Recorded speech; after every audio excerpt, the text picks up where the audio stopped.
नमस्कार दोस्तों। आज हम अपना नया टॉपिक स्टार्ट करने जा रहे हैं और हमारे नए टॉपिक का नाम है नेत्र। हम आज जानेंगे कि नेत्र है वो किस प्रकार से कार्य करती है, आँख है वो किस प्रकार से कार्य करती है, उसकी कार्य प्रणालियों के बारे में जानेंगे।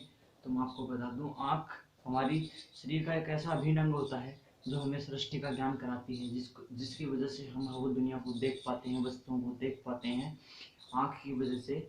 और आँख से हम रंगों में विभेद कर पाते हैं कि हम कौन कौन से रंग हैं, यहाँ पे किस प्रकार के रंग हैं। जैसे चौक है, इसका रंग सफ़ेद है, तो ये भी हम आँख की वजह से देख पाते हैं। तो आइए हम जानते हैं कि आँख है वो हमारी नेत्र है वो किस प्रकार से कार्य करती है।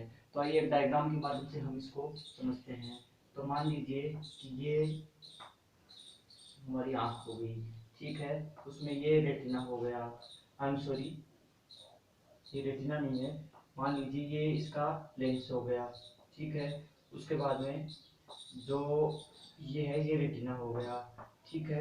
उसके बाद में हम मानते हैं कि कोई वस्तु है वो यहाँ पे रखी हुई है, आई नाम की कोई वस्तु है वो यहाँ पे रखी हुई है। तो इस वस्तु पे जब सूर्य से, मान लीजिए कोई डस्टर है, इस वस्तु पे जब सूर्य से कोई प्रकाश आता है, प्रकाश की किरणें इस वस्तु पे आके गिरती हैं, तो गिरने के बाद में क्या होती हैं, वो वस्तुएं परावर्त वो जो किरणें हैं वो क्या होती हैं, वो किरणें परावर्तित होती हैं। परावर्तित होने के बाद में वो किरणें हमारी आँख पे पहुँचती हैं, ठीक है। यहाँ पे कॉर्निया पे पहुँचेंगी, यहाँ पे पहुँचने के बाद में ये कहाँ पे जाएंगी, ये रेटिना पे जाके गिरती हैं। रेटिना पे जाके गिरने के बाद में है वो रेटिना है, यहाँ पे क्या लगी होती है, यहाँ पे विद्युतीय संकेतों के द्वारा, विद्युतीय यहाँ पे क्या होते हैं, विद्युतीय विद्युतीय संकेतों के द्वारा है, विद्युतीय संकेतों के द्वारा विद्युतीय संकेतों के द्वारा है, इनको हमारे मस्तिष्क तक पहुंचा दिया जाता है। उस और वहां पे पहुंचने के बाद में हमें वस्तु की स्थिति का पता चलता है कि ये वस्तु कौन सी वस्तु रखी हुई है, ये चौक है या ये डस्टर है या कि क्या चीज है, इसके बारे में हमें पता चलता है। तो हमें एक वस्तु दिखाई देती है, वो कब दिखाई देती है, जब प्रकाश, सूर्य के प्रकाश से या किसी भी प्रकाश स्रोत से आने वाली प्रकाश किरणें वस्तु से टकराती हैं। वस्तु से टकराने के बाद में है वो हमारी आंख पे आके गिरती हैं। वहां से गिरने के बाद में है वो जब उस रेटिना पे आती हैं, रेटिना पे आने के बाद में रेटिना है उन संकेतों को विद्युतीय संकेतों में बदल देता है, इलेक्ट्रोवेव में बदल देता है। इलेक्ट्रोवेव है वो हमारे मस्तिष्क तक संदेशों को पहुंचाती है और वहां पे जाने के बाद में है वस्तु की स्थिति के बारे में हमें पता चलता है। तो इस प्रकार से हमें पता चल गया कि आँख है वो हमें किस प्रकार से वस्तु को दिखाई देती है, आँख से हम किस प्रकार से वस्तु को देख पाते हैं, ठीक है। इसके बाद में आँख में जो है उसमें दोष भी होते हैं। तो कितने प्रकार के दोष होते हैं हम उनके बारे में चर्चा करेंगे। आइए हम देखते हैं नेत्र दोषों के बारे में।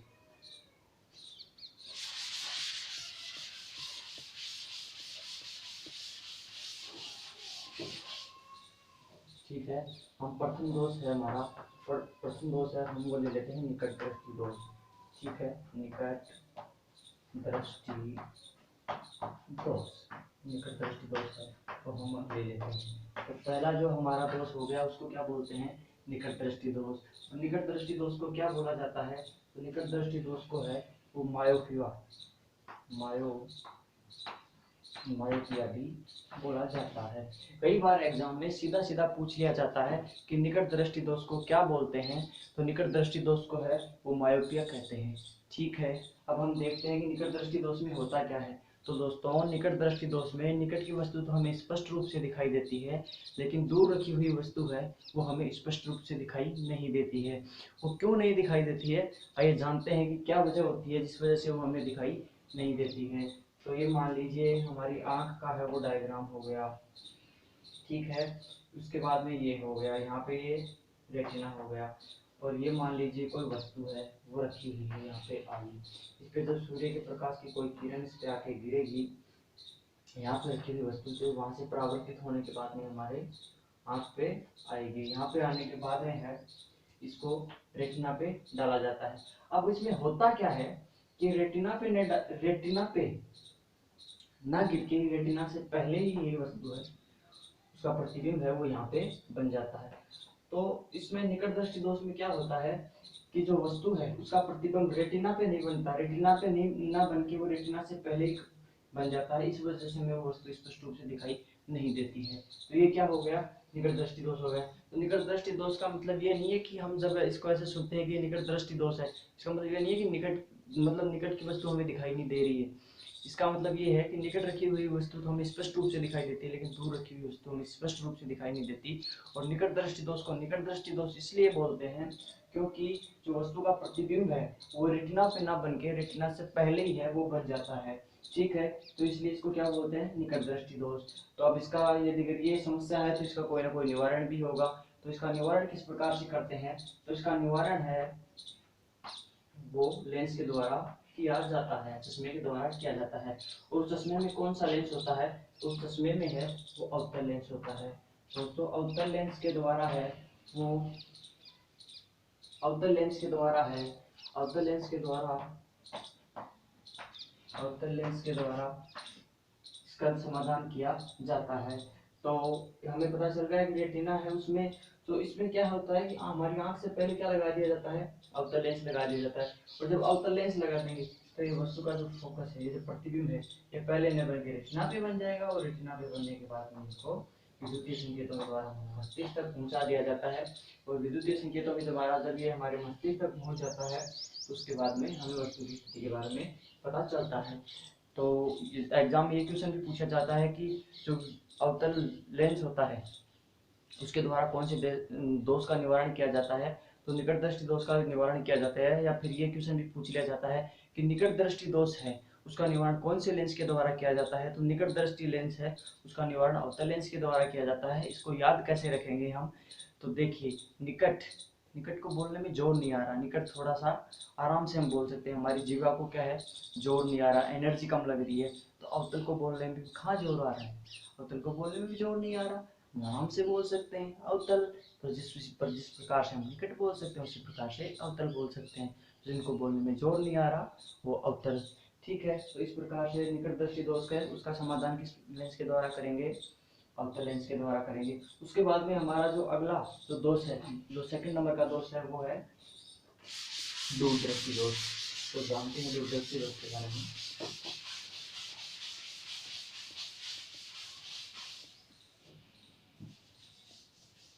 तो हमारा दूसरा दोष हो गया, उसको बोलेंगे दूरदृष्टि दोष, दूरदृष्टि दोष। ठीक है, अच्छा दूरदृष्टि दोष को क्या बोलते हैं, तो दूरदृष्टि दोष को हाइपर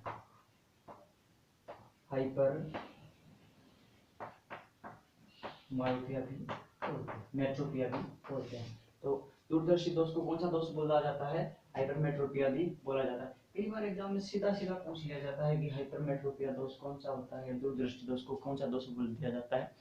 तो वहाँ पे हमें ये ऑप्शन में मिलेगा कि हाइपरमेट्रोपिया भी और दूरदृष्टि दोष को बोलते हैं। तो दोस्तों दूरदृष्टि दोष में क्या होता है, दूरदृष्टि दोष में हमें दूर की वस्तु तो स्पष्ट रूप से दिखाई देती है, लेकिन निकट रखी हुई वस्तु है वो हमें स्पष्ट रूप से दिखाई नहीं देती। तो ये डायग्राम के द्वारा समझते हैं कि दूरदृष्टि दोष में क्या होता है। तो दूरदृष्टि दोष में मान लीजिए ये हमारी कोई नेत्र है, ठीक है, कोण बना हुआ है और ये है, ये क्या है, ये रेटिना है। ठीक है, उसके बाद में यहाँ पे कोई वस्तु रखी हुई है, सूर्य से आने वाली किरण वस्तु पर गिरेंगे, उसको पर गिरने के बाद में उनका रिफ्लेक्शन होगा, रिफ्लेक्शन होने के बाद में हमारे कोर्निया पे आएंगी, यहाँ पे आने के बाद में हमारे रेटिना पे टकराएंगी। अब उनका क्या होता है कि वो रेटिना पे ना गिर के और रेटिना के पीछे की तरफ चली जाती है। ठीक है, रेटिना से क्या चली जाती है, पीछे की तरफ चली जाती है। रेटिना से पीछे की तरफ होती है तो उनका प्रतिबिंब है वो नहीं बन पाता, उनका प्रतिबिंब नहीं बन पाता, उनका प्रतिबिंब नहीं बन पाता। तो इसके लिए रेटिना को छोड़ के कहाँ दूर जा रही है, रेटिना को छोड़ के दूर जा रही है, इसलिए इसको कौन सा दोष बोलेंगे, दूरदृष्टि दोष बोलेंगे। इसका फोकस वो यहाँ पे बनेगा, ना कि वो रेटिना पे बनेगा। तो ये क्या हो गया, दूरदृष्टि दोष। दूरदृष्टि दोष में हम इस चीज को समझते हैं कि दूरदृष्टि दोष का मतलब भी वही बात है, निकट दृष्टि दोष वाली सी बात है कि दूरदृष्टि दोष में भी क्या होता है कि जो वस्तु है उसका प्रतिबिंब है वो रेटिना पे ना बन के और रेटिना से पीछे की ओर बनता है, दूर बनता है, इसलिए इसको क्या बोलते हैं, दूरदृष्टि दोष। तो दूरदृष्टि दोष का भी क्या है, निवारण है। दूरदृष्टि दोष का निवारण किस लेंस के द्वारा किया जाता है, दूरदृष्टि दोष है उसका निवारण है वो उत्तल लेंस के द्वारा किया जाता है। कौन से लेंस के द्वारा किया जाता है, तो इसका निवारण है दूरदृष्टि दोष का निवारण, दूरदृष्टि दोष का निवारण कौन से लेंस के द्वारा करेंगे, तो दूरदृष्टि दोष है उसका निवारण है उत्तल लेंस के द्वारा किया जाता है। इसका क्या किया जाता है? निवारण किया जाता है। तो निवारण है वो उत्तल लेंस के द्वारा किया जाता है। अब इसको याद किस प्रकार से रखेंगे? देखिए, दूर जिसको बोलने में जोर आ रहा है, हमारी जीवा को भी जोर आ रहा है, उसमें एनर्जी ज्यादा लग रही है। दूर को बोलने में थोड़ी सी एनर्जी ज्यादा लग रही है, तो उत्तल को बोलने में भी थोड़ी सी एनर्जी ज्यादा लग रही है। तो जैसे हमने निकट बोला था, फिर अवतल बोला, तो वहां पे क्या है, दोनों में कम कम एनर्जी लग रही है, इसलिए उन दोनों का क्या हो गया? एक मेल हो गया। उसी प्रकार से दूर उत्तल, तो इन दोनों का भी क्या होगा? एक मेल हो गया। तो इस प्रकार से देखिए, ट्रिक से याद करेंगे ना हम कि दूरदृष्टि दोष है और उत्तर, तो हम ये कभी भी नहीं भूल पाएंगे। तो दूरदृष्टि दोष है, उसका निवारण उत्तल लेंस के द्वारा किया जाता है, और एग्जाम में ये अक्सर पूछ लिया जाता है कि दूरदृष्टि दोष है, उसका निवारण किस लेंस के द्वारा किया जाता है? तो उत्तल लेंस के द्वारा किया जाता है। ठीक है। इसके बाद में हमारा जो तीसरा दोष है, हमारा अगला जो तीसरा दोष है, वो कौन सा दोष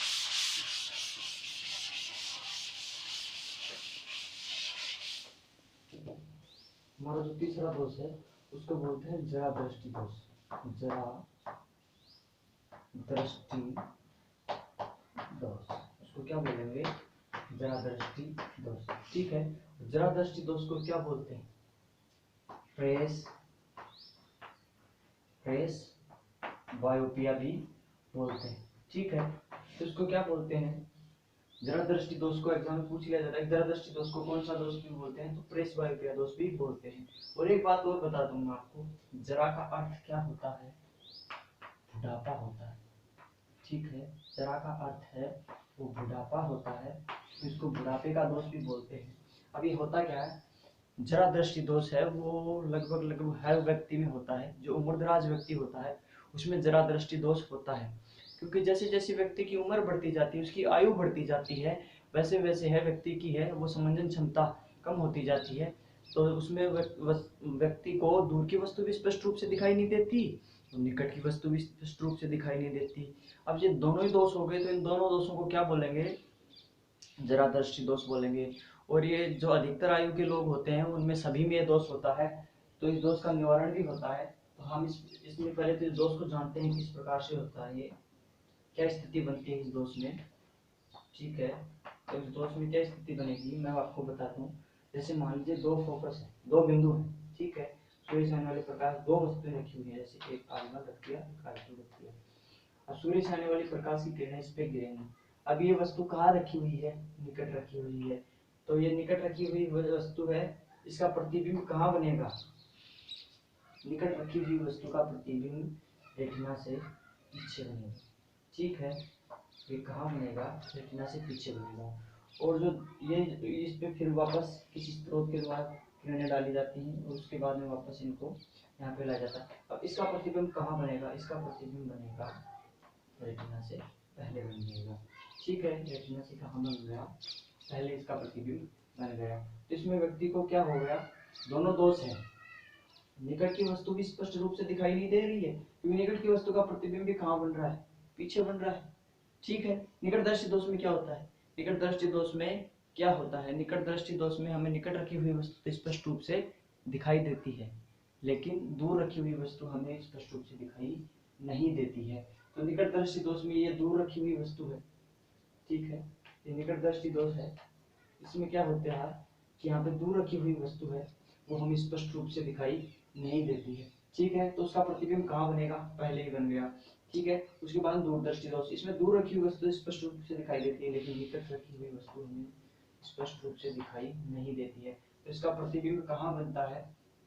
रेटिना पे ना बनकर रेटिना से पीछे बनता है, दूर बनता है। ये हो गया दूरदृष्टि दोष।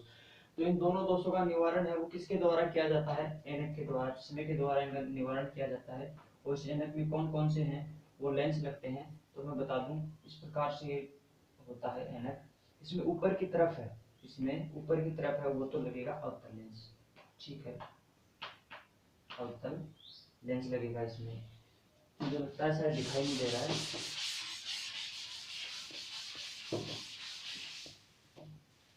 तो ये जो इस प्रकार से हमारा ऐनक हो गया, इसमें क्या होगा?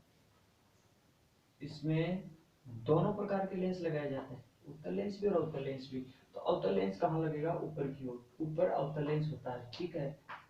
अवतल लेंस कहाँ होता है? ऊपर होता है अवतल लेंस। उत्तल लेंस है वो कहाँ होता है? तो उत्तल लेंस है वो ऊपर होता है, अवतल लेंस सॉरी, अवतल लेंस है वो ऊपर होता है, और उत्तल लेंस है वो कहाँ होगा? तो उत्तल लेंस है वो नीचे होगा, ठीक है। अब इसको हम किस प्रकार से याद रखेंगे? तो मैं बता दूं आपको, अवतल हल्का है, जिसको बोलने में जोर नहीं आ रहा। मैं फिर वही बात दोहरा रहा हूँ कि आपको बार बार ये बातें इसलिए दोहरा रहा हूँ कि आप इसको एक बार समझ जाओगे ना, कभी भूलोगे नहीं। और यदि ये चीजें समझ गए ना, तो ये तीनों दोष हैं आपके याद हो जाएंगे। फिर इनमें कभी आप है वो इनमें कभी आपसे गलती नहीं होगी। अवतल, जिसको बोलने में जोर नहीं आ रहा, वो हमेशा ऊपर रहेगा, हल्का है। हल्की गैसें होती हैं, वो हमेशा कहाँ जाती हैं? ऊपर जाती हैं। हीलियम, हाइड्रोजन, जो हल्की गैसें होती हैं। हीलियम गैस क्या होती है? हल्की गैस होती है, तो वो कहाँ जाती है? ऊपर मुक्त आकाश में गमन करती है। तो उसी प्रकार से अवतल लेंस है वो हल्का है, हल्का है मतलब ऊपर रहेगा। उत्तल, उसको बोलने में जोर आ, जिसमें वजन है थोड़ा सा, जिसमें मात्रा है, जिसमें उस और है, जिसको बोलने में क्या है, तो ये कहाँ आएगा? नीचे आएगा। और इसकी दूसरी ट्रिक भी मैं बता दूं, हमारी जो हिंदी की स्वर है उनमें ए पहले आता है, उसमें पहले क्या आता है? ए आता है। इसका मतलब अवतल लेंस कहाँ आएगा? ऊपर आएगा। और ऊ क्या आता है? बाद में आता है। इसका मतलब उत्तल लेंस कहाँ आएगा? बाद में आएगा। तो ये हमारे हैं वो तीनों दोष हैं, वो कंप्लीट हो गए। एक चौथा दोष है, एक चौथा दोष हो रहा है। जो चौथा दोष है वो जन्मजात होता है। चौथा दोष है वो व्यक्ति में जन्मजात होता है, और इसको बोलते हैं अबिंदुकता दोष। इसको क्या बोलते हैं? अबिंदुकता दोष। ये दोष क्या होता है? ये व्यक्ति में जन्मजात होता है। इस दोष में क्या होता है? इस दोष में वस्तु है वो व्यक्ति है जो रोगी है, इस दोष से जो व्यक्ति ग्रसित है, वो हॉरिजॉन्टल और वर्टिकल लाइनों में है वो विभेद नहीं कर पाता है। तिरछी और आड़ी लाइनों में है वो विभेद नहीं कर पाता है। ऊर्ध्वाधर और क्षैतिज जो लाइनें होती है उनमें विभेद नहीं कर पाता है, और उनको इस स्थिति का नहीं पता चलता ये है, वो एक बिंदु सा दिखाई देता है। तो उसको है वो ये ऐसे नहीं दिखाई देंगे, वो एक बिंदु के रूप में दिखाई देंगे। तो हमारे जो बहुत से सिग्नल होते हैं, जो रोड है, ट्रैफिक है, उसके जो सिग्नल होते हैं वो इस प्रकार से होते हैं, उसको समझ में नहीं आएगा तो दुर्घटना हो जाएगी। तो इसका निवारण कौन सी लेंस के द्वारा किया जाता है? तो इसका निवारण है वो बेलनाकार लेंस के द्वारा किया जाता है। बेलनाकार लेंस के द्वारा इसका क्या किया जाता है? निवारण किया जाता है, ठीक है। और फिर इसका एक इलाज और है आजकल, इसका इलाज हम शल्य चिकित्सा के द्वारा, ऑपरेशन विधि के द्वारा भी इसका इलाज किया जा सकता है, और इसको स्थायी रूप से इस दोष को दूर किया जा सकता है। और यदि कोई ऑपरेशन नहीं करवाना चाहता है, यदि रेनेट लगाना चाहता है, तो इसका जो बेलनाकार लेंस है उसके द्वारा इसका निदान किया जा सकता